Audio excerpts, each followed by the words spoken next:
Vamos desde já manter o nosso coração preparado. Daqui a pouquinho estaremos diante da mesa do Senhor. Mas eu peço que você, por gentileza, abra a sua Bíblia na segunda carta de Paulo a Timóteo, capítulo 1. Eu vou ler dos versículos 3 a 5. Ainda estamos na série Um Deus Totalmente Amável. E o sermão de hoje trata da fé que habita o nosso coração.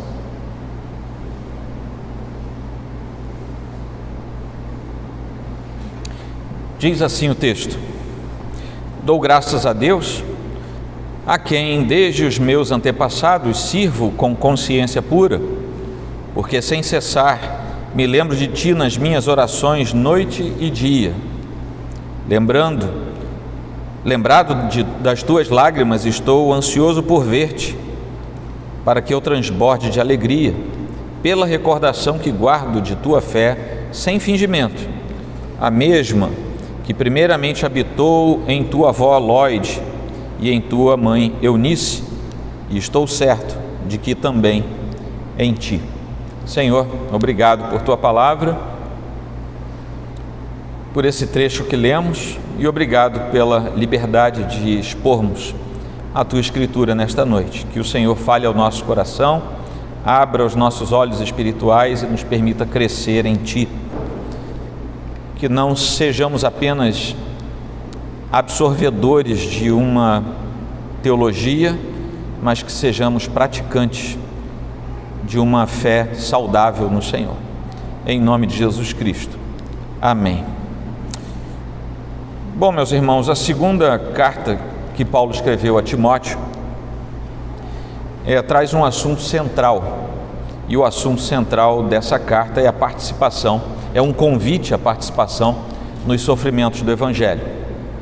Nós podemos dizer, de certa forma, que o propósito literário dessa carta é a confirmação de Timóteo, a quem a carta se dirige, a segunda carta, a confirmação dele como pastor perante as igrejas em que ele serviria ou já estava servindo, particularmente aquelas que ele serviria, porque uma vez que o apóstolo Paulo sabe que vai morrer, ele precisa passar o bastão, né? E ele confia isso a Timóteo, solicitando que Timóteo reconheça acima de tudo seu próprio ministério, que ele se sentisse apto a seguir a carreira ministerial do seu tutor, do seu mestre, que era Paulo, que ele percebesse aquilo para o que ele tinha sido chamado e que não abrisse mão disso, apesar das circunstâncias. E Paulo convida a sofrer junto com ele por causa do ministério. Nós vamos perceber que esse convite não é exclusivo para os ministros, para os oficiais, mas aqui está centralizado na figura de um pastor, que era Timóteo. As circunstâncias naquele momento deixavam as exortações mais intensas, mais densas, por tudo aquilo que cercava o momento.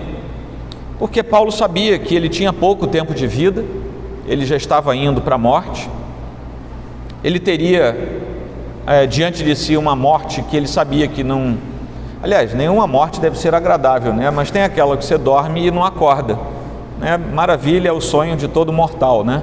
Um dia dormir e não acordar mais, morreu dormindo, que nem passarinho, né? Isso seria excelente se a gente tivesse essa garantia, mas não tem.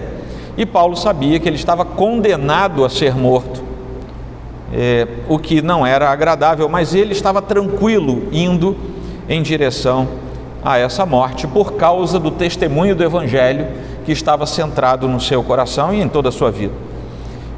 Portanto, tudo que a carta fala a respeito do reino de Cristo, da esperança, essa esperança da vida eterna, da batalha da vida cristã, da plena confissão que precisamos dar a respeito de Cristo na nossa vida, da firmeza da doutrina que nós carregamos, tudo isso está de alguma maneira presente na fala de Paulo, enquanto ele se despede do seu amigo, do seu discípulo, mas acima de tudo agora seu amigo e seu colega de ministério, Timóteo. Então Paulo transforma essa carta numa espécie de ratificação da sua doutrina, daquilo que ele prega a vida toda, porque depois dessa carta ele não vai ter mais chance de pregar para ninguém, e ele já sabia disso. O primeiro capítulo, esse aqui em que nós estamos, é uma lembrança e uma exortação de Paulo a Timóteo, a fim de que ele não se envergonhe de nenhum aspecto da sua fé, assim como Paulo cita Lóide e Eunice, avó e mãe de Timóteo, que não se envergonharam de ensinar Timóteo, ainda pequeno, na sã doutrina, mesmo num julgo desigual. O pai de Timóteo era grego e a sua mãe era fiel ao Senhor. A exemplo do próprio Paulo, que fala que não tinha vergonha por estar encarcerado naquele momento, por amor ao Evangelho. E em tudo isso, o chamado a não se envergonhar, o que está bastante presente nessa epístola, que é enviada a Timóteo, é o que permitirá que Timóteo à frente possa ensinar o capítulo 2, que ele possa perseverar no capítulo 3 e que ele possa pregar vigorosamente o capítulo 4. Então, o que nós temos aqui é uma tese de Paulo, dizendo: se você não se envergonhar do seu chamado e do evangelho que foi ensinado a você, desde que você era pequenininho, que você amadureceu, hoje você é um pastor na casa de Deus, você, por esse denodo, por esse brio de não se envergonhar do seu chamado e da sua vida, você vai conseguir, Timóteo, ensinar a palavra de Deus, você vai conseguir perseverar na sã doutrina e você vai conseguir pregar vigorosamente a palavra de Deus. E essa indicação também se aplica a nós, agora no século 21, 2000 anos depois. Após a introdução, em que ele se apresenta a Timóteo, ali versículos 1 e 2, Paulo tinha o hábito de começar as suas cartas apresentando-se a si mesmo, dizendo para quem era a carta, e em seguida ele escrevia uma doxologia, um trecho de louvor e de exaltação ao Senhor, porque ele tinha oportunidade de enviar aquela carta. Ele só não faz isso em duas cartas, aos Gálatas e a Tito.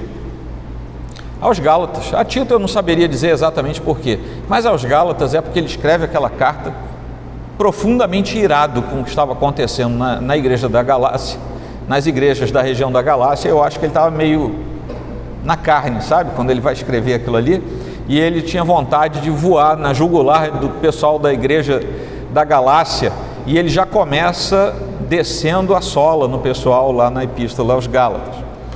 Então ele não faz esse momento de doxologia, mas é o comum dele.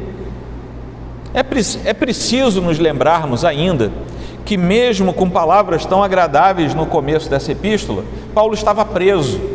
Ele estava preso numa prisão que era chamada Mamertina, que tem esse nome por causa de Mamers, que é daí que vem o deus Marte, né, dos romanos. Era uma prisão que ficava muito perto do Fórum Central de Roma, e era uma prisão destinada a presos muito importantes, presos políticos e grandes adversários do Estado romano. E a prisão nada mais era do que um buraco na terra. Hoje há duas igrejas lá embaixo onde era a prisão, porque tanto Paulo quanto Pedro, ao que tudo indica, ficaram presos nessa masmorra. Era um buraco, abria a tampa e jogava o sujeito lá embaixo. Na legislação romana, a prisão não era um castigo. A prisão era só onde o sujeito ficava para ser castigado. Deu para entender? Então a prisão era... Onde é que ele está? Está preso. Ele está castigado? Não, ele só está esperando o castigo.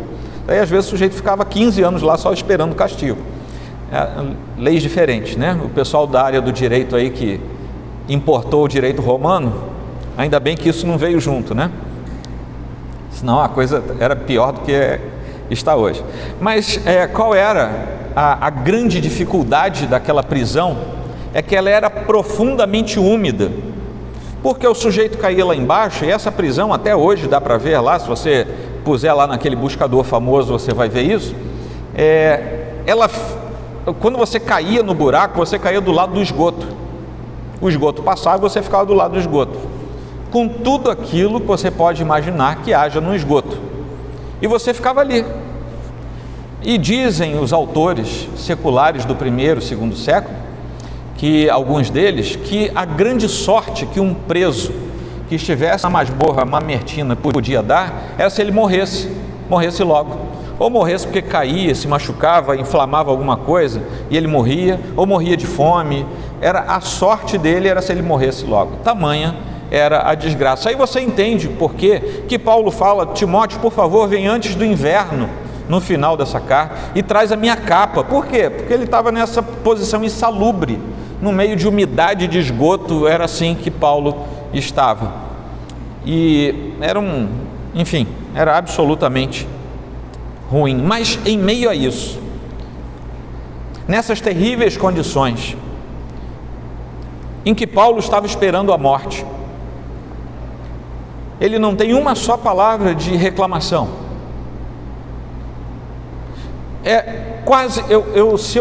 Eu não vou apostar com ninguém não, tá? Mas se eu fosse apostar, eu apostaria que por infinitamente menos do que isso, todos nós aqui estaríamos reclamando da vida. Ele não reclama uma só vez.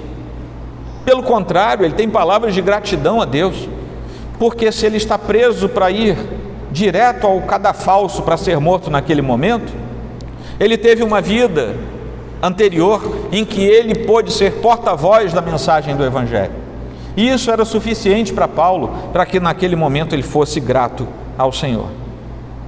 Então, quando ele começa a sua doxologia, ele se lembra de 3 coisas importantes que nós vamos passar brevemente aqui nesta noite.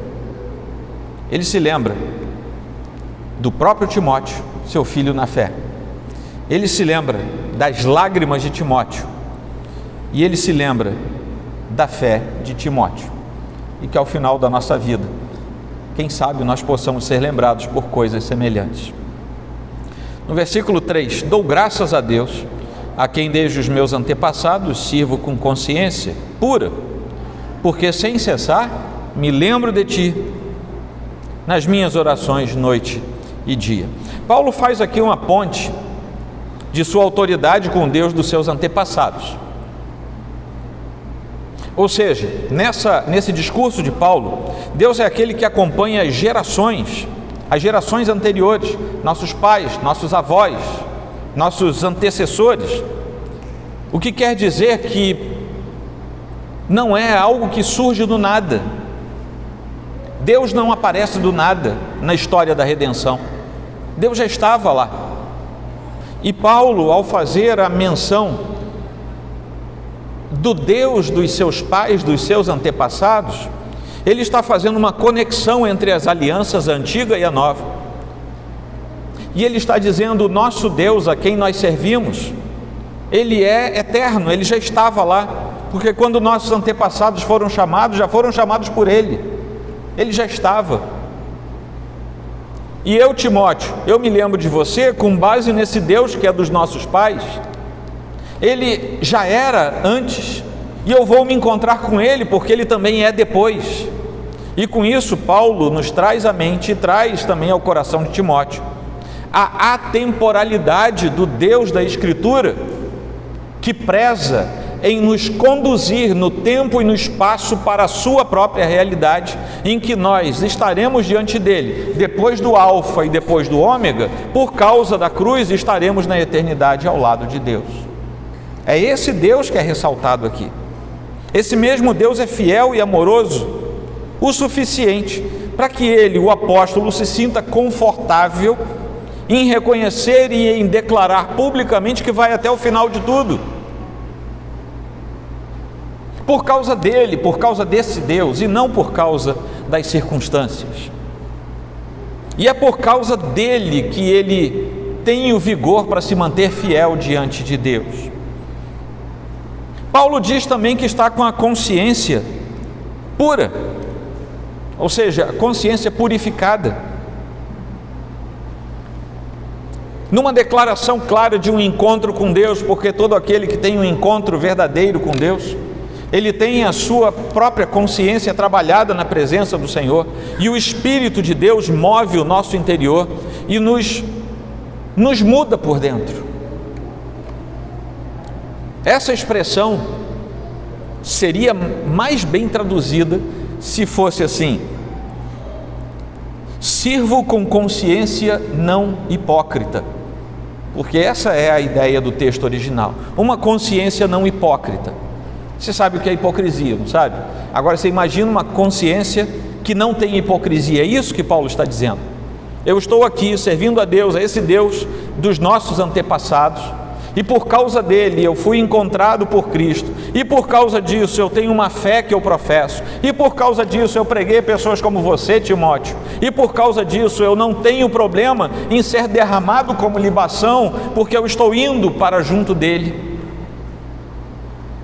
E tudo isso, a ação desse Deus fez com que a minha consciência não fosse mais hipócrita, como naturalmente é a nossa consciência caída.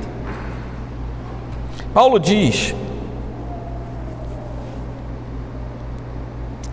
em 1 Timóteo 1,5, na epístola anterior,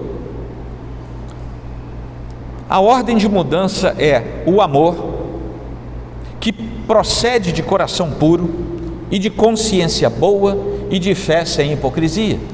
Então isso já estava há algum tempo martelando a cabeça do apóstolo. A ideia é seguir o fato de que o Deus que é amor, nós sabemos disso lá, por exemplo, em 1 João 4, lá no meio do capítulo, transforma a velha criatura numa nova criatura e inocula na sua consciência depravada uma consciência que agora é purificada pelo Senhor, tornando-se uma consciência não mais hipócrita. E é disso que Paulo está falando e está nos ensinando nesta noite. Daí que uma consciência isenta de culpa é uma consciência que também é obediente à lei do Senhor, porque ela não é mais hipócrita, ela não fala uma coisa e faz outra.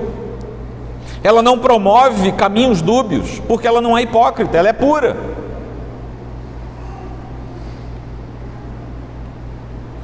E o Senhor aprova isso, Ele tem prazer na vida dos seus filhos que alcançam isso. A lei, o amor, são resumo da vontade do Senhor, nós vemos no Novo Testamento. E de onde vem tudo isso? Vem de uma consciência que se torna não hipócrita para a glória de Deus e para o bem de quem está ao nosso redor. Quando Paulo relaciona as atribuições, por exemplo, dos diáconos, eu não vou pregar para os diáconos nesta noite, mas quando ele faz isso, em sua primeira carta, ele fala de uma consciência pura, ou limpa, né? Porque ele fala assim, lá em 1 Timóteo 3, 8 e 9, semelhantemente, quanto a diáconos, é necessário que sejam respeitáveis, de uma só palavra, não inclinados a muito vinho, não cobiçosos de sorte da ganância, conservando o mistério da fé com a consciência limpa. Isso quer dizer que o bom diácono, naquele trecho, deve ser zeloso para com os seus deveres, por amor a Cristo, acima de tudo, né? Ou seja, ele é devidamente consciente, ele é cheio de honra, sem caráter duvidoso, ele não tem duas palavras, ele não tem duas faces. É por isso que nós vemos na Escritura que é preciso ser sim ou não, não é possível ser ambas as coisas ao mesmo tempo. E ao falar dessa maneira, Paulo está insinuando que, assim como ele próprio, Timóteo deveria ter essa mesma consciência pura até o fim. Isso tudo depois de ser fortalecido no Senhor, a fim de que ele possa ensinar aos outros. É por isso que Paulo primeiro o admoesta e o exorta, e depois fala, agora vai ensinar isso para os outros, como está no capítulo 2. E comparando essa relação, nós entendemos que isso não é apenas para o diácono, trazendo um alívio aí para os irmãos dos diáconos. Isso não é para o diácono apenas, isso é para todo filho de Deus, todo e qualquer ser humano que tenha sido encontrado pelo Deus vivo e tenha tido o seu coração convertido a Ele. A nossa consciência talvez seja um dos frutos que primariamente precisam ser observados na nossa vida conforme nos convertemos ao Senhor pela ação do Espírito Santo. E a nossa consciência não está na área do subjetivo, mas está na área do objetivo diante de Deus. O segundo ponto é que Paulo se lembrava das lágrimas de Timóteo. Lembrado das tuas lágrimas, estou ansioso por ver-te, para que eu transborde de alegria. Paulo estava ansioso por ver Timóteo mais uma vez, e seria a última vez. Ele tinha pedido: Timóteo, vem antes do inverno, está lá no final do capítulo, do livro. Isso porque se o inverno chegasse, a navegação seria muito complicada. O pessoal da marinha aí, você imagina 2000 anos atrás, navegar não era como hoje. E a navegação era muito complicada durante inverno e durante noite, principalmente nesses dois estágios. E ele está dizendo: ô Timóteo, se você não vier antes do inverno, talvez quando você chegar aqui eu não esteja mais, eu já tenha sido morto. Então vem logo, vem antes do inverno. Paulo queria ver Timóteo mais uma vez, e isso se justifica por pelo menos duas coisas que Paulo deixa transparecer aqui no texto. A primeira delas está no foco das suas emoções. Crente também tem emoções, e Paulo, que era crente, também tinha emoções. A crente não vira um ser diferente quando é encontrado pelo Senhor, ele não vira extraterrestre, embora o mundo ache que nós somos ETs. Mas Paulo diz se lembrar das lágrimas de Timóteo, e ele fala isso aqui literalmente, o que pode ser uma referência ao momento em que Paulo regressa da Espanha, numa das suas viagens, seguindo em direção à Ásia Menor. Isso você pode ler depois lá em 2 Timóteo 4, em que é necessário deixar Trófimo adoentado no meio do caminho, e aquilo gera comoção no coração deles, e provavelmente tenha sido o último encontro de Paulo e Timóteo em liberdade, em que eles podiam se ver ainda.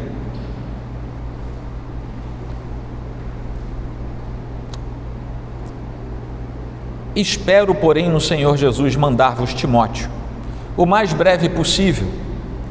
É Paulo que está falando para a igreja de Filipos, a fim de que eu me sinta animado também, tendo conhecimento da vossa situação, porque a ninguém tenho de igual sentimento, que sinceramente cuide dos vossos interesses, pois todos eles buscam o que é seu próprio, não o que é de Cristo Jesus, e conheceis o seu caráter provado, pois serviu ao Evangelho junto comigo, como filho ao Pai. Essa era a perspectiva que Paulo tinha de Timóteo. E não é à toa que Paulo chama Timóteo de seu filho. Ele tinha Timóteo como em altíssima consideração, realmente como se fosse seu filho, particularmente filho na fé, porque ao que tudo indica, Timóteo foi fruto do trabalho evangelizador do apóstolo Paulo, e agora era o seu colega de ministério e o seu sucessor natural na obra do Senhor. Paulo tinha sofrido até ali muitas lutas, muitas adversidades, como ele lembra lá em 1 Timóteo 3,11. Aliás, eu sugiro que você, quando chegar em casa, descanse um pouquinho e leia as duas epístolas de Paulo a Timóteo. E Paulo diz o seguinte lá: as minhas perseguições e os meus sofrimentos, quais me aconteceram em Antioquia, Icônio e Listra. E ao que tudo indica, foi exatamente quando Paulo sofre perseguições e perturbações em Listra, é que ele conhece Timóteo e a sua família e tem a oportunidade de pregar o evangelho do reino de Deus. Essas lembranças de Paulo são intencionais. Lembrado das tuas lágrimas, isso é intencional. Eu quero me lembrar de você, eu tenho emoções, eu quero me lembrar de determinados momentos em que nós estivemos juntos. Essas lembranças de Paulo, portanto, são lembranças de um velho pastor machucado, entristecido. Se você quiser saber por quê, não era por causa da prisão, nem por causa da sua morte, mas ele tinha sim tristeza, porque se ele tinha emoções para se lembrar das lágrimas com a alegria de Timóteo, ele devia ter algumas lágrimas por causa daqueles que o abandonaram, o traíram e inclusive foram contra ele nos tribunais. Leia o último capítulo da carta que você vai ver. Mas essas lembranças intencionais de Paulo o remetem às perseguições que ele sofreu na terra natal de Timóteo, como eu falei para vocês. Provavelmente antes mesmo de se conhecerem, isso você pode ler depois em Atos 13, em Atos 14, você vai ler tudo isso que envolve o momento anterior ao conhecimento de Paulo e de Timóteo. E é por isso que aqui no versículo 3 do capítulo 2, nós vemos Paulo com toda a liberdade dizendo assim: participa dos meus sofrimentos como bom soldado de Cristo. Agora Paulo intencionalmente confia em Timóteo, sabe que Timóteo já foi experimentado na carreira da fé e na carreira do ministério, e Paulo está dizendo: não se envergonhe de nada, porque eu mesmo não tenho vergonha de estar nesse buraco onde eu estou. Por causa do meu Senhor eu não tenho essa vergonha. Não se envergonhe, mas venha. Eu estou convidando você, Timóteo, venha sofrer juntamente comigo, venha participar do sofrimento por causa do Evangelho. Não é um sofrimento fortuito e barato, é um sofrimento intencional, em que o crente se entrega ao Senhor, para que, se necessário for, ele passe por coisas que o ser humano naturalmente não gostaria de passar, a fim de que o testemunho do nome do Senhor seja mantido e seja louvado. Ao longo do seu ministério, Paulo já tinha falado algumas vezes que queria muito ver alguns irmãos. Essa expressão, estou ansioso por ver-te, Paulo usa 4 vezes, 3 vezes em Romanos e 1 vez aqui. E eu fui lá ver, porque toda vez que Paulo fala estou ansioso por ver-te ou algo parecido, ele dá uma motivação para isso. Então lá em Romanos 1:11, Paulo falando para os cristãos de Roma, ele disse que queria muito estar com eles, para repartir com eles dons espirituais e para confirmar dessa maneira a fé dos irmãos da igreja de Roma. Então Paulo não queria estar com os irmãos de Roma simplesmente porque queria vê-los naquele momento, mas ele tinha uma intencionalidade, inclusive ministerial, para estar com eles. Ainda em Romanos, no versículo seguinte, Paulo completa essa ideia dizendo que queria estar com os irmãos, a fim de que Paulo, levasse para os irmãos conforto, e que esse conforto fosse mútuo.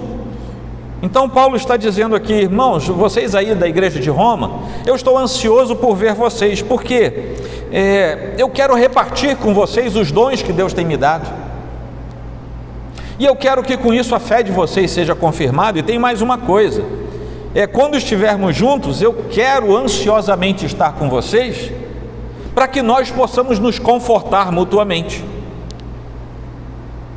Lá no capítulo 15, versículo 32 de Romanos, Paulo mais uma vez diz que está ansioso por estar com os irmãos, e ele quer ver os irmãos para se alegrar com eles. Vejam bem, prestem atenção nisso agora, porque é importante. Paulo estava ansioso para estar com os irmãos de Roma, porque ele queria ter alegria com eles e queria se divertir com eles. Então, se você é aquele crente mucamúzio, sabe, aquele que anda, não mexe comigo porque eu sou filho do Altíssimo, sabe? Isso aí não procede. O grande apóstolo Paulo diz: irmãos, eu estou ansioso para estar com vocês, porque eu quero me alegrar com vocês, e tem mais, eu quero me divertir com vocês. Eu não sei se tinha um parque, alguma coisa lá em Roma. Eu acho que ele não foi para o Coliseu ver ninguém ser morto por leões, que era a grande diversão pagã de Roma. Mas ele queria se divertir. Depois vocês leiam aí, Romanos 15, 32. É muito curioso, porque até isso a Bíblia nos dá como razão para estarmos uns com os outros. E finalmente aqui, 2 Timóteo 1,4, Paulo, ao final de tudo, depois de passar toda a sua vida, ele quer ver Timóteo para transbordar de alegria. Timóteo, estou ansioso por te ver, meu filho, porque eu quero transbordar de alegria. Aqui, dentro da cadeia, numa masmorra, num frio miserável, fedendo ao esgoto, o dia que eu te vir, Timóteo, eu vou transbordar de alegria. Aí eu faço uma pergunta a vocês: por que é que você quer ver o seu irmão? Para que você quer ter ao seu lado o irmão da igreja? Para que você quer andar com aquele que foi lavado no sangue do Cordeiro? A sua intenção, o seu ardente desejo de estar com ele, é para diversão que é lícita? 15:32. Ou é para permitir que do poço de águas doces saiam também águas amargas? Estou doido para estar com os meus irmãos. Para quê? Para confirmar a fé dos irmãos? Ou para falar da vida de outros irmãos? Estou ansioso para estar com os irmãos. Para quê? Para compartilhar os dons que Deus deu? Ou para induzir o seu irmão ao pecado, pecando junto com ele? Para que você quer estar com o irmão que sofre? É para confortá-lo ou é para piorar a situação dele?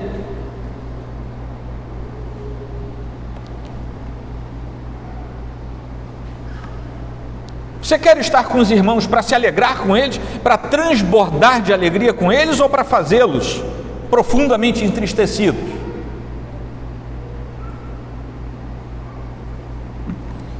Terceira parte, Paulo lembra da fé de Timóteo, pela recordação, que guardo de tua fé sem fingimento, aquela fé que não é hipócrita, assim como a consciência, a sua fé, assim como a consciência de Paulo não era hipócrita, a fé de Timóteo também não era hipócrita, é a mesma tese do discurso original aqui. A mesma que primeiramente habitou em tua avó Lóide e em tua mãe Eunice, e estou certo de que também em ti. A menção da fé sem fingimento de Timóteo, da sua avó, da sua mãe, é uma forma que Paulo tem de encorajar Timóteo, muito mais do que elogiar Timóteo. Porque a gente faz a leitura desse texto, pensa assim: puxa, o apóstolo Paulo grande, né, resolveu elogiar. Cuidado, não é um elogio, é um estímulo. Por que eu sei que é um estímulo? Porque não para aí. Ele manda, preserva isso, persevera nisso. Então é um estímulo, não perca isso, guarde isso, porque senão você não pode ensinar, você não pode pregar, você não, sabe? É para preservar, é para estimular, e não apenas para amaciar o ego de Timóteo. Então, com tudo isso, o apóstolo pretendia que o ânimo de Timóteo fosse renovado. Timóteo também tinha as suas tribulações ministeriais. É só nós vermos aqui como Paulo o estimula a se manter firme. É porque ele devia estar apanhando também já no ministério, e Paulo o estimula. É assim mesmo, meu filho, vem sofrer comigo, porque essa é a cadência natural do ministério. E é por isso que quando nós viramos a página, do lado do capítulo 2, nós vemos os versículos 4, 5 e 6, os famosos versículos, né? Em que nós temos a figura de um soldado que é chamado ao combate, nós temos a figura de um atleta que é chamado à carreira, e nós temos a figura de um lavrador que é chamado à fé.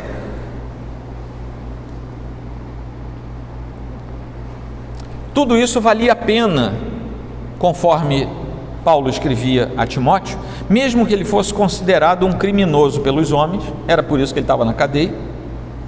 Versículo 9 aqui do capítulo 2 diz: pelo qual estou sofrendo até algemas, como malfeitor. O próprio Paulo diz: eu estou aqui como se eu fosse um criminoso, mas vale a pena, não tem problema não, estou feliz. A tal ponto que lá no final, no capítulo 4, versículos 7 e 8, ele diz: combati o bom combate, completei a carreira, guardei a fé. Já agora a coroa da justiça me está guardada, a qual o Senhor, reto juiz, me dará naquele dia, e não somente a mim, mas também a todos quantos amam a sua vinda. O que Paulo está dizendo aqui a Timóteo é: Timóteo, você está no começo da carreira, você tem uma consciência que não é fingida, não é hipócrita, você tem a formação da palavra de Deus desde que sua avó e sua mãe ensinaram você. Um dia o Senhor chamou você, resgatou você, eu andei com você, ensinei você a ser um ministro, eu estou fortalecendo agora na medida em que eu posso, mesmo aqui preso como um criminoso, eu estou falando para você: fica firme, Timóteo. E você precisa fazer 3 coisas: você precisa combater, você precisa ter uma disposição para boa carreira, e você precisa manter a sua fé. Timóteo, se você não está entendendo direito, eu vou usar 3 figuras. Eu vou usar a figura do soldado, eu vou usar a figura do atleta e vou usar a figura do lavrador, que ele precisa plantar e depois vai para casa. O que ele vai fazer? Ele tem que ter fé que aquilo vai dar certo. E essa é a conexão que Paulo faz. Lá no capítulo 4, Paulo fala assim: ô Timóteo, você lembra que eu falei para você que para dar certo você tem que combater, ser disposto à carreira e manter firme a sua fé? Por que eu falei isso para você, Timóteo? Porque eu fiz isso, e eu sei que dá certo, Timóteo. E como é que eu sei que dá certo, Timóteo? Porque eu combati o bom combate. Eu estou falando para você fazer isso, mas eu já fiz. Eu já combati o bom combate. Eu já completei a carreira, Timóteo. Eu estou falando, continua nessa carreira, vai correndo, não para. Por que eu falo isso? Dá certo, Timóteo. Eu completei a carreira. E Timóteo, eu estou falando para você, mantém firme a sua fé, e isso dá certo. Porque Timóteo, eu vou perder a cabeça daqui a pouco. Estou aqui nesse poço, nesse esgoto, mas tem uma coisa, dá certo, porque eu guardei a fé. E eu sei que dá certo, Timóteo. Não foi em vão. Sabe qual é a prova, Timóteo, de que não foi em vão? Se eu não tivesse conhecido nada, ninguém, se eu não tivesse tido vitórias, eu tinha uma prova de que isso teria dado certo, Timóteo. E o nome dessa prova é Timóteo. Estou passando o bastão hoje para a maior prova de que a minha vida ministerial perante o Senhor deu certo. E é você, Timóteo. Essa é a ideia que está por trás.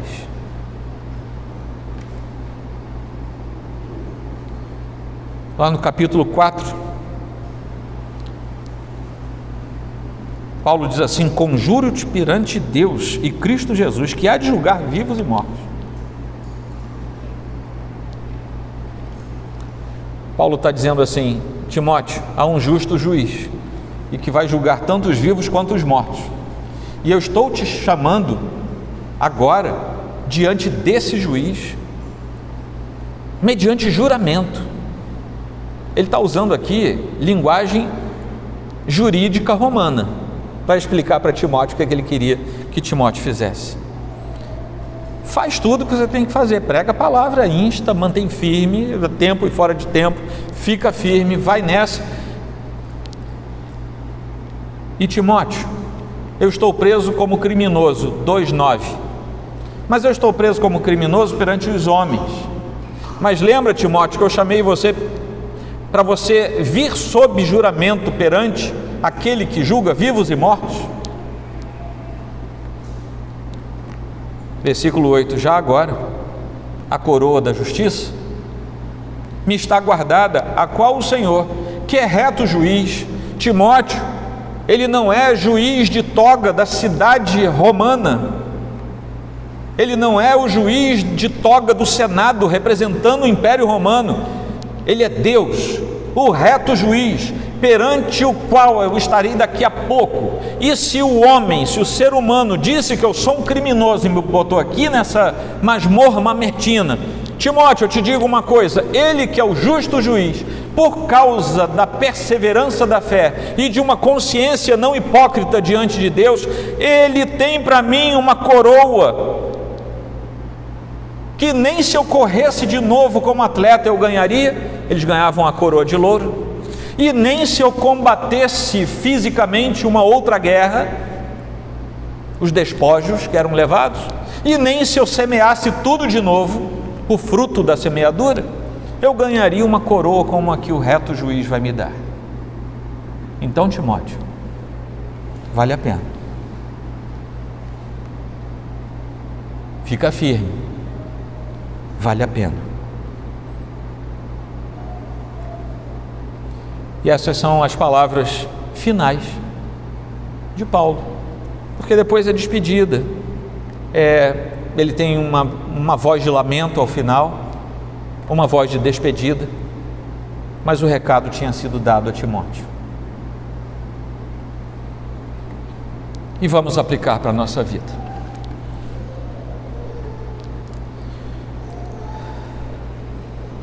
Nós até podemos nos lembrar uns dos outros, para oração e para acompanhamento mútuo.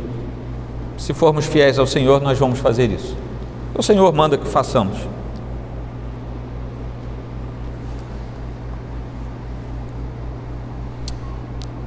Mas às vezes nós temos uma sugestão dentro do nosso coração de que não somos lembrados pelos irmãos, pela igreja. E mesmo que por uma circunstância qualquer isso fosse verdade, você precisa se lembrar sempre que Deus se lembra de você o tempo todo. Mesmo que Paulo estivesse na masmorra, Deus estava com ele. Deus resolveu tirar Daniel da masmorra onde os leões estavam, e resolveu não tirar Paulo da sua última masmorra. Sabe como é que um crente verdadeiro responde a essas duas coisas abissalmente diferentes? Louvado seja Deus, Ele sabe o que faz. Não se esqueça que Deus não se esquece de você. Amém? Hoje tem um monte de aplicação, tá? Então, segundo, vai contando aí nos dedos. Nós entendemos e vemos as lutas uns dos outros. Isso precisa nos encaminhar ao reconhecimento e ao apoio mútuo. Mas às vezes percebemos que isso demora, ou as pessoas não percebem, e nós temos a sensação de que não foi bem assim.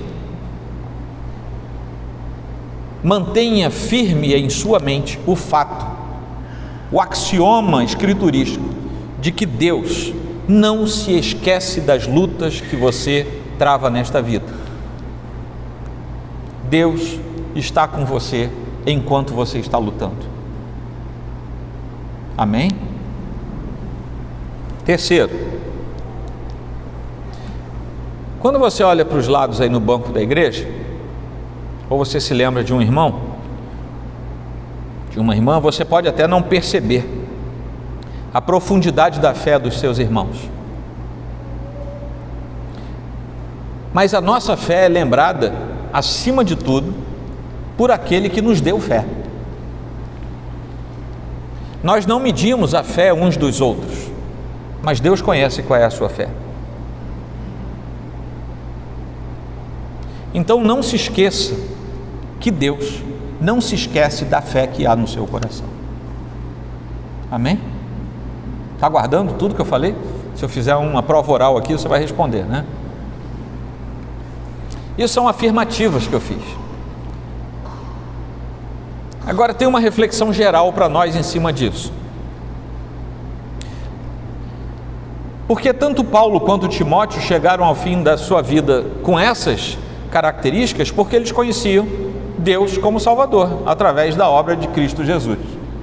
E a pergunta que eu faço é, e essa é uma pergunta retórica, você não vai me responder, responda no seu coração: Você verdadeiramente conhece o Senhor Jesus como Salvador pessoal?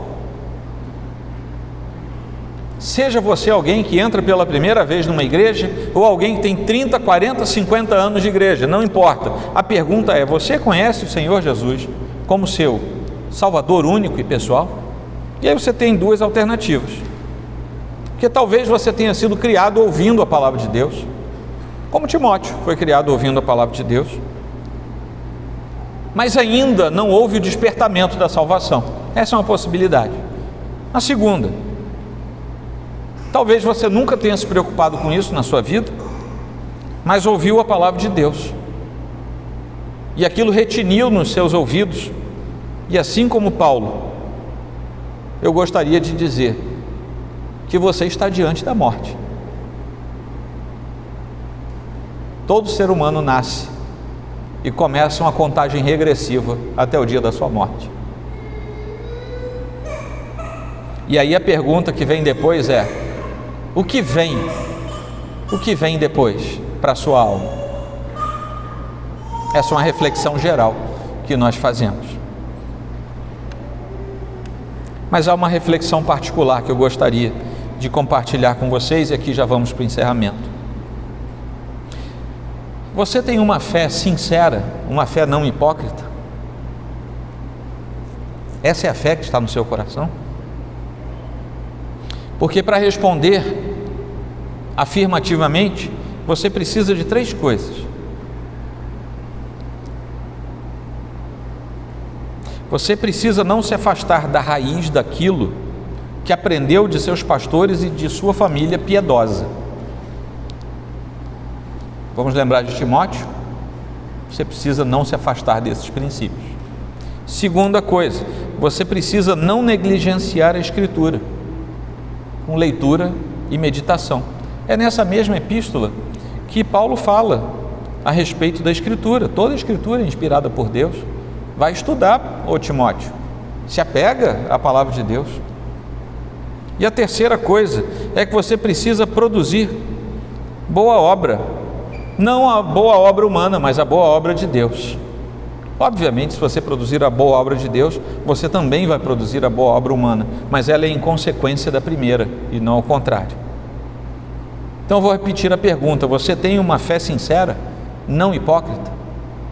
Para isso você tem que responder afirmativamente as 3 coisas que eu falei. E provavelmente, se você tiver dúvida sobre isso, você tem que voltar lá para a minha reflexão anterior e consultar o coração a respeito da salvação. E finalmente, e isso aqui coroa o nosso momento desta noite: os seus irmãos em Cristo, não você com relação a eles, mas eles com relação a você, seus irmãos em Cristo, desejam estar com você? Desejam ansiosamente ver você? Se as perguntas abaixo tiverem resposta afirmativa, então sim, eles desejam. Se não, você tem que consertar a sua vida. Primeiro, você reparte seus dons e com isso confirma a fé dos seus irmãos? Você só tem 2 alternativas: ou é sim ou é não. Segundo, você conforta os irmãos por meio da fé? Terceiro, você se alegra e se diverte com seus irmãos? E quarto, você faz seus irmãos transbordarem de alegria? Vamos ser honestos? Não tem crente chato? Você conhece algum?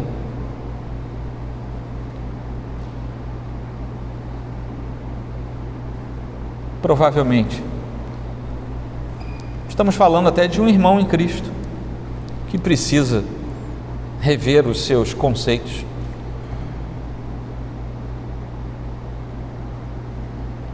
Você conhece aquele crente que parece aquela hiena do desenho animado? Ó dia, ó céu, ó vida. Você chega perto, só tem reclamação.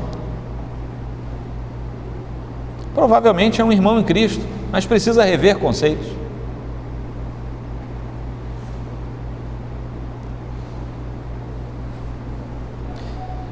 Você conhece aquele irmão que é sabidamente fofoqueiro? Talvez seja até um irmão em Cristo.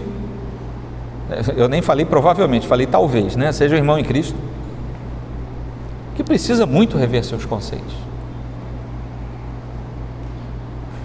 Porque o chato, o reclamão, o fofoqueiro são aqueles que ninguém quer ficar perto.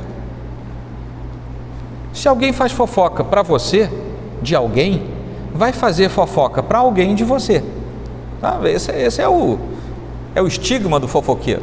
Então o sujeito, sabe, chega, se a fama precede, né, o meliante lá da fofoca, ele já vai ficar meio assim, até onde eu posso falar alguma coisa, porque quando ele sair daqui ele vai falar. Você não quer ficar perto de uma pessoa assim, sabe? Você para se divertir com seus irmãos de modo saudável, lícito e que não macule a palavra de Deus e o Espírito do Senhor? Que as pessoas confundem às vezes a diversão com libertinagem. A alegria da carne não corresponde à alegria do Espírito. Deu para entender, irmãos? Amém? É por isso que ontem estávamos aqui numa aula do Martin Busser aí falando, tal, o diácono Felipe estava perto, ele veio assistir a aula como ouvinte. Aí os irmãos que estavam lá, os alunos, falaram alguma coisa lá sobre pregação. O diácono Felipe falou assim: ele bate o tempo todo. Alguma coisa assim que ele falou. Obrigado, viu, Felipe? Mas, meus irmãos, isso é a palavra de Deus para nós. E se o Senhor nos exorta, é porque há tempo de nos consertarmos, de acertarmos o rumo da nossa vida. Amém? Vamos curvar nossa fronte e vamos orar ao Senhor. Senhor Deus, obrigado por Tua palavra pregada ao nosso coração, que ela surta efeito, que ela gere salvação em corações impenitentes e que ela gere conserto em corações que precisam e que gere paz e perseverança naqueles que estão firmes no Senhor. Em nome de Cristo, Salvador e Senhor nosso. Amém.